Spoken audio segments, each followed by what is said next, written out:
श्रीमत् शंकराचार्याय ज्ञानसूर्याय ते नमः। आदिनारायण पदं धातारं चात्रिसत्पदं दत्तं जनार्दनं चैव एकनाथं नतोऽस्म्यहं। पुण्यसलिला गोदीच्या तीरावरती शांती ब्रह्म संत एकनाथ महाराजांच्या वंश परंपरेनं समलंकृत आदरणीय श्री हरिभक्तीपरायण गुरुवर्य योगीराज महाराज अलौकिक सोहळा प्रतिवर्षी संपन्न करतात आणि यावर्षीचा सोहळा तर कलशस्थानीच इतिहासाने नोंद करावा असा अप्रतिम झालेला आहे। स्वामी विवेकानंदांच्या नंतर एक योद्धा संन्यासी म्हणून भारतवर्षानं महाराष्ट्रानं पुढ्या डोळ्यानं तुम्ही पाहिलं असेल तर त्या महापुरुषाचं नाव गोविंद देवगिरी असं आहे। आणि कानाडोळ्याचा पुरस्कार हा भानुदास एकनाथ आहे।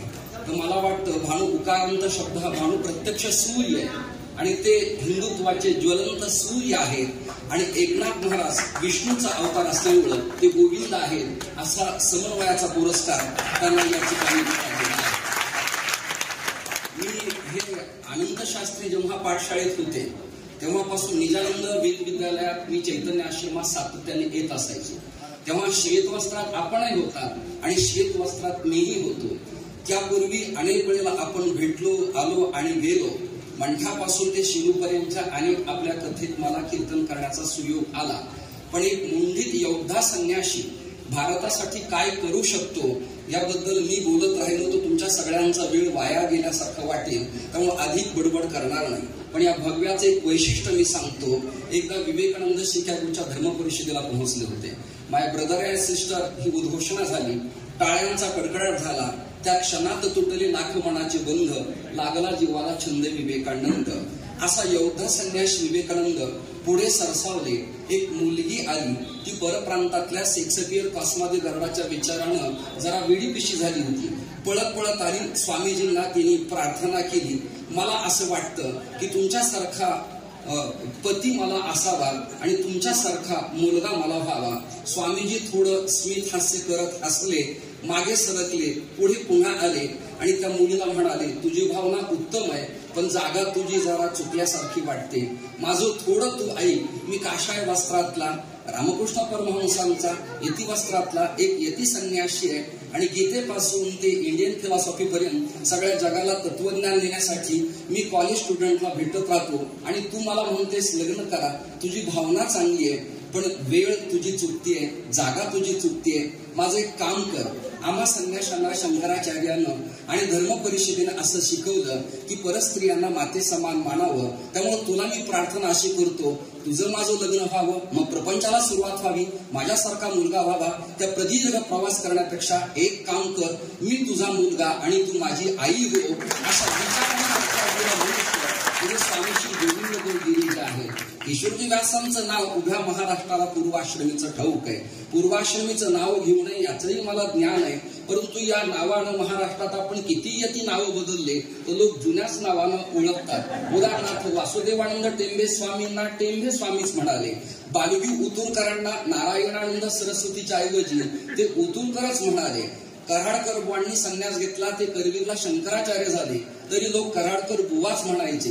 माझं यती नाव अमृताश्रम स्वामी झालं तरी मला लोक काय जोशी बरायस का असंच विचारतात। अर्थात त्यांचं ते प्रेम आहे, त्यांचा तो अजिबात कुठल्या प्रकारचा द्वेष किंवा राग नाही।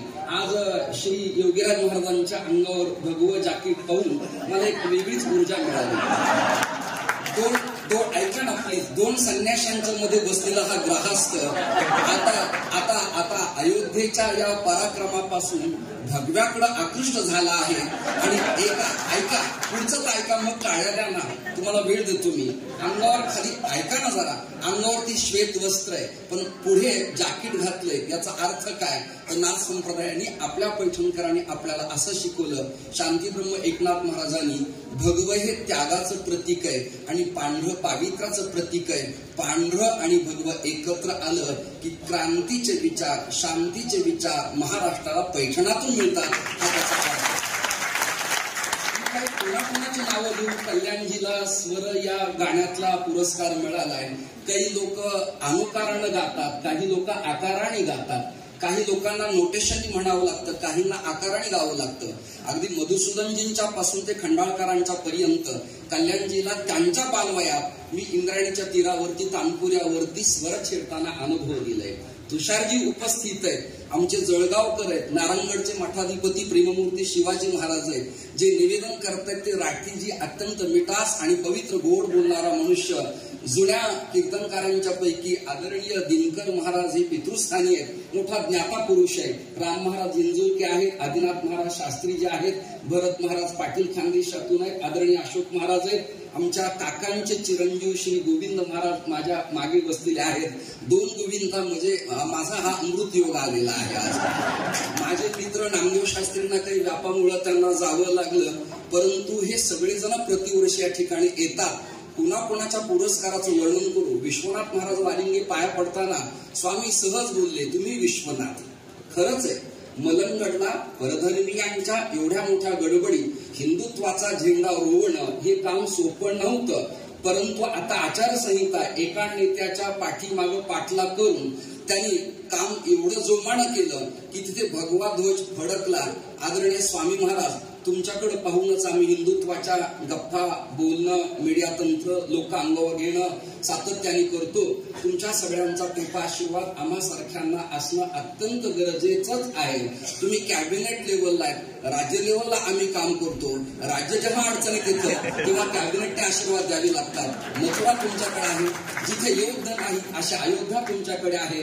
आणि अशा सगळ्यांच्या मध्ये आमचे तुषारजी सुद्धा उत्तम काम करतायत. आम्ही सगळेजण काम करतोय.